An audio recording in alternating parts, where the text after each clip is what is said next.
உலகெங்கும் உள்ள மெகா தொலைக்காட்சி நேயர்கள் அனைவருக்கும் உங்களுடைய வெல்னஸ் குருஜியுடைய அன்பான வணக்கங்கள். உணவே மருந்து.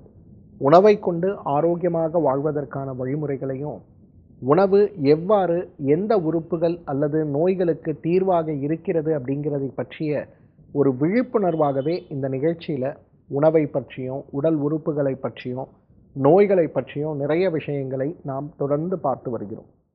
அந்த வகையில் இன்றைக்கு தைராய்டு சுரப்பின்னு சொல்லக்கூடிய உடலுடைய மிக முக்கியமான நாளமிலா சுரப்பிகளில் ஒன்றாக இருக்கக்கூடிய, உடலில் இருக்கக்கூடிய ஒவ்வொரு அணுவுக்கும் தேவையான சக்திகளை எவ்வாறு கொண்டு செல்ல வேண்டும், எவ்வளவு கொண்டு செல்ல வேண்டும்னு நிர்ணயிக்கக்கூடிய மிக முக்கியமான உறுப்பாக இருக்கக்கூடிய தைராய்டு உறுப்பை ஆரோக்கியமாக வைத்துக்கொள்வதற்கும், தைராய்டுடைய சுரப்பி குறைபாடு, தைராய்டு சுரப்பி மிகுபாடு, நேரடியாக தைராய்டு உறுப்பில் ஏற்படுகின்ற கட்டிகள் மற்றும் தொற்றுக்கள் மற்றும் தைராய்டு கேன்சர், இந்த 5 வகையான நோய்கள் வராமல் தடுப்பதற்கும், வந்திருந்தால் நோய் கட்டுப்பாட்டுக்கும், குணமான பிறகு கூட மீண்டும் இந்த சிரமங்கள் ஏற்படாமல் இருப்பதற்கும் எந்த வகையான உணவுகளை நாம் பின்பற்ற வேண்டும் அப்படிங்கிறதை பற்றி தான் இன்று உங்களோடு நான் பகிர்ந்து கொள்ளப் போகிறேன்.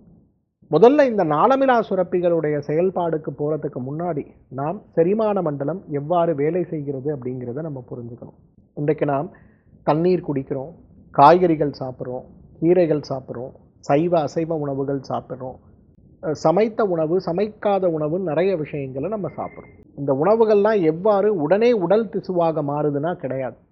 உணவானது உடல் அமிலமாக மாறுவது முதல் நிலையாகவும், பின்பு அது இரத்தமாக, தசையாக, கொழுப்பாக, எலும்பாக, எலும்பு மஜ்ஜையாக, இனப்பெருக்க மண்டலத்திற்கு தேவையான சத்துக்களாக மாறி கடைசிய நாளமிலா சுரப்பிகளுடைய அந்த பலத்திற்கும் அதுடைய ஆற்றலுக்கும் தேவையான சக்திகளாக மாறுறது அப்படிங்கிறது தான் நம்ம உடம்பில் நம்ம சாப்பிட்ற உணவு எவ்வாறு உடல் ஆற்றலாக மாறுகிறது அப்படிங்கிறது நமக்கு சொல்லக்கூடிய விஷயம். உடல் ஆற்றல் அதிகமாக அதிகமாக நம்ம உடம்பில் இருக்கக்கூடிய நோய்த்தன்மை குறைந்து போகும் அப்படிங்கிறது நம்ம எல்லாருக்கும் தெரிந்த விஷயம்தான். அப்போது இன்றைக்கு நாம் சாப்பிடுகின்ற உணவு நம்முடைய உடல் ஆற்றலாக மாறுவதற்கு 7 நாட்கள் தேவைப்படுகின்ற ஒரு நிலையில் இன்றைக்கு சாப்பிடுகின்ற உணவே நம்முடைய உடலுடைய ஆரோக்கியமாக இருக்கிறது அப்படிங்கிறத நம்ம புரிந்துக்கணும். நம்ம உடல்ங்கிறது நாம் சாப்பிடுகின்ற உணவு தான். அப்போ அந்த உணவை ஆரோக்கியப்படுத்த முயற்சி செய்யும் போது வெறும் உணவு மட்டுமல்ல, நம்முடைய செரிமான மண்டலத்துடைய செயல்பாடுகளையும் அந்த உணவு எவ்வாறு உடல் காரணியாக மாறுகிறது அப்படிங்கிறத நிர்ணயம் செய்கிறது அப்படிங்கிறத நம்ம புரிஞ்சுக்கணும். அந்த வகையில் இன்றைக்கு தைராய்டு சுரப்பியுடைய ஆரோக்கியத்தை மீட்டெடுத்து தைராய்டு சுரப்பியை ஆரோக்கியமாக வைத்திருக்கக்கூடிய உணவுகள் எது அப்படின்னு பார்த்தோம்னா, முதலாவது பால் உணவுகள் தான். இன்றைக்கு பால் நல்லதா கெட்டதான்னு நிறைய விவாதங்கள். இன்றைக்கு சிலர் பாலை போல சிறந்த உணவு இல்லைன்னு வாதாடுறதையும், சிலர் வெள்ளை நிறமாக இருக்கக்கூடிய உணவுகளை சாப்பிட்டால் தானே நோய் ஏற்படும், பால் அதில் ரொம்ப முக்கியமான உணவாயிற்றே, அதனால் பாலை தவிர்க்க வேண்டும் அப்படின்னு நம்ம வாதாடுறதையும் நம்ம பார்க்கணும். அந்த வகையில் பால் இன்றைக்கு தைராய்டு சுரப்பியுடைய செயல்பாட்டுக்கு மிக முக்கியமான ஒரு உணவு. ஏன் அப்படிங்கிற ஒரு கேள்வி. பொதுவாக நம்ம உடம்பில் சாப்பிடக்கூடிய உணவுகளில் இந்த B12 சத்து அப்படிங்கிறது ரொம்ப முக்கியமானது. இந்த B12 சத்துடைய குணம் என்னென்னா, தைராய்டு 2 அமிலங்களை சுரக்குகிறது. T3 அப்படிங்கிறது ஒன்று, T4 அப்படிங்கிறது ஒன்று. T3 80%, T4 20% சுரக்கும். இந்த T4 நேரடியாக நம்ம உடம்புக்குள்ள ஒரு அமிலமாக அணுக்களை நேரடியாக போய் சேர்ந்துடும். ஆனால் இந்த T3ங்கிறது நேரடியாக நம்ம உடம்பால் உறிஞ்சு கொள்ள முடியாது. அப்போது இந்த B12 சத்துக்கள் நேரடியாக T3யில் வேலை செய்து அந்த T3ஐ T4ஆக மாற்றும்போது அது உடம்பு உறிந்து கொள்ள முடியும். இந்த T3 T4ஆக மாறுவதற்கு தேவையான ஊட்டச்சத்துக்களில் ரொம்ப முக்கியமானது விட்டமின் B12. இந்த B12 சுலபமாக குழந்தைகள் முதல் வயதானவர்கள் வரை தினசரி உணவின் மூலம் எவ்வாறு பெற்றுக்கொள்ளலாம் அப்படின்னு பார்த்தீங்கன்னா, அதுக்கு பால் தான் ரொம்ப சிறந்த உணவு. பால் மட்டுமல்ல, பாலிலிருந்து கிடைக்கக்கூடிய தயிர், மோர், வெண்ணெய், நெய், சீஸ், பன்னீர் எல்லாமே இன்றைக்கு இந்த B12 சத்துக்களுடைய உறைவிடமாக இருக்கிறதுனாலேயே பால் சார்ந்த உணவுகள் அனைத்துமே தைராய்டு நோய்க்கு மிகச் சிறப்பான உணவுகள் அப்படிங்கிறத நம்ம புரிஞ்சுக்கணும். ரெண்டாவது பீன்ஸ்.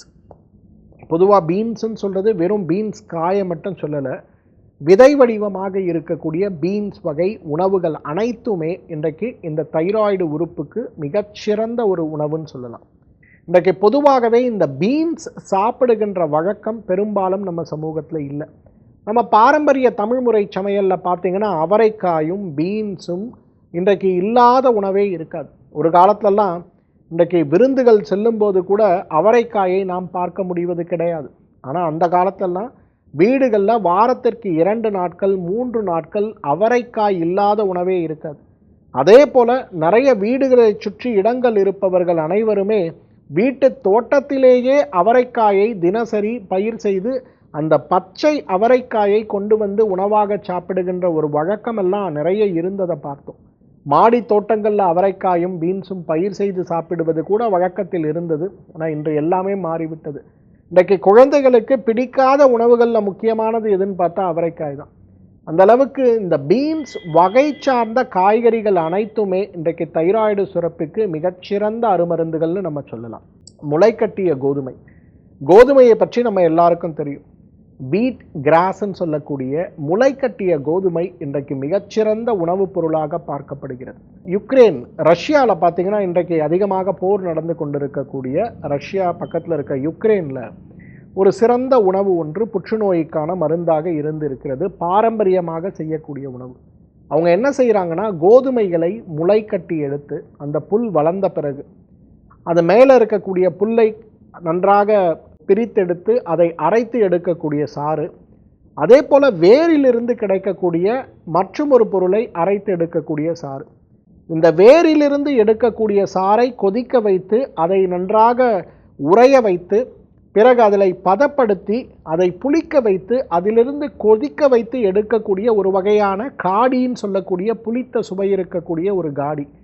இந்த ரெண்டும் சேர்த்து அவர்களுடைய மிகப்பெரிய உணவாக கலாச்சார உணவாக வைத்திருக்கிறதுனால தான் இன்றைக்கு உலகத்திலேயே மிக குறைவான புற்றுநோயாளிகளை கொண்டிருக்கக்கூடிய ஒரு நாடு எதுன்னு பார்த்தீங்கன்னா யுக்ரைன் தான். இது ரொம்ப எக்ஸ்டென்சிவ் ரிசர்ச் பண்ணி அவங்க சொன்ன விஷயம். இன்றைக்கு இந்த பாரம்பரிய உணவு நம்ம ஊர்லலாம் எப்படி ஊறுகாய் போடுறோம், அந்த மாதிரி வீடுகளில் பொதுவாகவே செய்யக்கூடிய உணவாக இந்த கோதுமை புல்லிலிருந்து இருக்கக்கூடிய ஒரு உணவு இருக்குது. இது எதுக்கு சொல்கிறேன்னா, இன்றைக்கு கோதுமை புல் புற்றுநோயை எவ்வாறு குறைக்க உதவுகிறது, கோதுமை புல் உடலுடைய ஆக்கப்பூர்வமான திசு வளர்ச்சிக்கு எப்படி உதவுகிறது, நாளமிலா திசுக்களுடைய வளர்ச்சி விகிதத்துக்கு எவ்வாறு உதவுகிறது அப்படிங்கிறதை பற்றி நிறைய ஆராய்ச்சிகள் நடக்கிறது. ஆனால் தைராய்டு நோய்க்கு கோதுமை புல்லே ஒரு மிகச்சிறந்த ஒரு மருந்து அப்படிங்கிறத நம்ம புரிஞ்சுக்கணும். பசலைக்கீரை பொதுவாக நம்ம பாரம்பரியத்தில் வீட்டு தோட்டத்திலேயே இருக்கக்கூடிய ஒரு கீரை எதுனா பசலைக்கீரை தான். திடீரென்று வீட்டுக்கு விருந்தாளிங்க வந்தாங்கன்னா உடனே பசலைக்கீரையை பறித்து வேக வைத்து குழைத்து அரைத்து உணவோடு சூடாக பரிமாறுகின்ற ஒரு கலாச்சாரம் இன்றும் கிராமங்களில் இருக்கிறத பார்க்க முடியும். அந்த அளவுக்கு வேகமாக உடலுடைய ஆரோக்கியத்தை மீட்டெடுத்து உடலில் இருக்கக்கூடிய எல்லா விதமான சிரமங்களையும் நீக்கக்கூடிய ஒரு அருமருந்து எதுன்னு கேட்டிங்கன்னா நிச்சயமாக பசலைக்கீரையை நம்ம சொல்ல முடியும். இன்றைக்கு கீரை சாப்பிடுகின்ற குழந்தைகள், கீரை சாப்பிடாத பெரியவர்கள் கூட புரிந்து வாரத்துக்கு ஒரு முறையாவது பசலைக்கீரையை உணவோடு நாம் சேர்த்தாலே நம்முடைய ஆரோக்கியம் பல மடங்கு மேம்பட்டு விடுவதை நாம் பார்க்க முடியும். இன்றைக்கு மீனை போல சிறந்த தைராய்டு நோய்க்கு ஒரு உணவே கிடையாதுன்னு சொல்லலாம். நிறைய ஆராய்ச்சிகள் நடந்து கொண்டே இருக்கிறது இந்த உலகத்தில். ஒரு குறிப்பிட்ட ஆராய்ச்சி சில பகுதிகளுக்கு நாம் போகும்போது, சில பகுதிகளை நாம் பார்க்கும்போது அந்த பகுதிகளில் தைராய்டு நோயுடைய பாதிப்பு உள்ளவர்களுடைய எண்ணிக்கை மிக குறைவாக இருக்கிறது அப்படின்னு வரும்போது, ஏன் குறைவாக இருக்கிறது அப்படின்னு பார்த்தோம்னா, மீன் ஒரு மிகச்சிறந்த உணவாக அவர்களுக்கு உதவுறதை பார்க்குறோம். இன்றைக்கும் கூட மீனவ சமுதாயங்களில் நம்ம பார்த்தோம்னா மீன் அதிகமாக உணவாக தினசரி சாப்பிடுகின்ற சமுதாய முறைகளில் நம்ம பார்த்தோம்னா இன்றைக்கு தைராய்டு நோயுடைய இன்சிடென்ஸ் ரொம்ப குறைவாக இருக்கிறத பார்க்கலாம். ஏன்னா மீனே தைராய்டு நோய்க்கு மிகச்சிறந்த உணவு அப்படிங்கிறத நம்ம புரிஞ்சுக்கணும். அதே போல் முட்டையில் இருக்கக்கூடிய B12 சத்தும் ஏ சத்தும் T3 T4 இந்த பரிமாணத்துக்கு மிகப்பெரிய அளவில் உதவுறதுனால இன்றைக்கு மிகப்பெரிய அளவில் தைராய்டு நோயினுடைய தடுத்தல் அப்படின்னு சொல்லக்கூடிய ஒரு வகைக்கு முட்டையே மிகச்சிறந்த உணவு தான். இன்றைக்கு குழந்தைகளுக்கு தொடர்ந்து தினசரி ஒரு முட்டையை நாம் கொடுத்து கொண்டே வரும்போது குழந்தைகளுடைய ஆரோக்கியம் படிப்படியாக மேம்படுவது மட்டுமல்ல, அவர்களுக்கு வரக்கூடிய பெரிய நோய்கள், குறிப்பாக நாளமிலா சுரப்பிகளுடைய செயல்பாடில் இருக்கக்கூடிய நோய்கள் அனைத்துமே தடைபட்டு விடுவதை நிச்சயமாக நம்ம பார்க்க முடியும். வால்நட்டுன்னு சொல்லக்கூடிய அக்ரூட்டுடைய அமைப்பையே அக்ரூட்டை வந்து ரெண்டாக உடைச்சி நம்ம கழுத்து பகுதியில் வச்சு பார்த்தோம்னா எப்படி தைராய்டு சுரப்பி நம்ம உடம்புல இருக்கோ அதே போல் இருக்கிறத நம்ம பார்க்க முடியும். அக்ரூட்டு மிகப்பெரிய வகையில் வால்நட்டுன்னு சொல்லக்கூடிய அது மூளையுடைய செயல்பாடுக்கு மட்டுமல்ல, தைராய்டு சுரப்பியுடைய நாளமிலா சுரப்பியுடைய செயல்பாட்டுக்கும் மிகச்சிறந்த ஒரு உணவு என்றால் மிகையாகாது. பாதாம் பருப்பு. இன்றைக்கு பாதாம் பருப்பை விட சிறந்த ஒரு நாளமிலா சுரப்பிகளை ஊக்குவிக்கக்கூடிய ஒரு உணவு இருக்குமாங்கிறது ஒரு கேள்விதான். இன்றைக்கு பாதாம் பருப்பை நம்ம எல்லாருமே சாப்பிடணும், தினசரி குறைந்தது 4ஆவது சாப்பிடணும் அப்படிங்கிற ஒரு புரிதல் நமக்கு தேவை. அதே போல் ஸ்பைருலினான்னு சொல்லக்கூடிய கடல் பாசி அல்லது பச்சை பாசின்னு சொல்லுவோம். இன்றைக்கு ஒரு ஊட்டச்சத்து மாத்திரையாக உலகெங்கும் பிரசித்தி பெற்று நிறைய பேரால் உபயோகப்படுத்தப்பட்டு வருகின்ற இந்த ஸ்பைருலினான்னு சொல்லக்கூடிய அந்த பச்சை பாசி இன்றைக்கு தைராய்டு நோயை தடுக்க, குணமாக்க, தைராய்டில் ஏற்படுகின்ற புற்றுநோயுடைய வீரியத்தை கூட குறைக்கக்கூடிய ஒரு அருமருந்துன்னு சொல்லலாம். அந்த அளவுக்கு சிறப்பான குணம் இருக்கக்கூடிய ஒரு அருமருந்தாக இதை நம்ம பார்க்கிறோம். இந்த உணவுகள் அனைத்துமே பார்த்திங்கன்னா பொதுவாகவே நமக்கு கிடைக்கக்கூடியது தான். தைராய்டு நோயினால் அவதிப்பட்டு இருப்பவர்கள், தைராய்டு நோயினால் அவதிப்படக்கூடிய வாய்ப்பு இருப்பவர்கள், அல்லது தைராய்டு நோய் நீண்ட காலமாக அவதிப்பட்டு கொண்டிருப்பவர்கள் நம்ம யாராக இருந்தாலும் இந்த உணவுகளில் ஏதேனும் ஒன்றையோ இரண்டையோ கான்ஷியஸாக நம்முடைய உணவில் தினசரி சாப்பிடுகின்ற ஒரு வழக்கத்தை மட்டும் வைத்து பார்த்தாலே நம்மாலும் தைராய்டு நோயற்று, நோய் இருந்தாலும் குணமாகி, நீண்டகால நோயாக இருக்கும்போது நோயுடைய பக்க விளைவற்ற ஒரு வாழ்க்கையை ஆயுள் முழுவதும் வாழ முடியும். மீண்டும் மற்றொரு ஆரோக்கிய குறிப்போடு உங்களை சந்திக்கிறேன். அதுவரை உங்களிடமிருந்து விடைபெறுவது உங்களுடைய வெல்னஸ் குருஜி. நன்றி, வணக்கம்.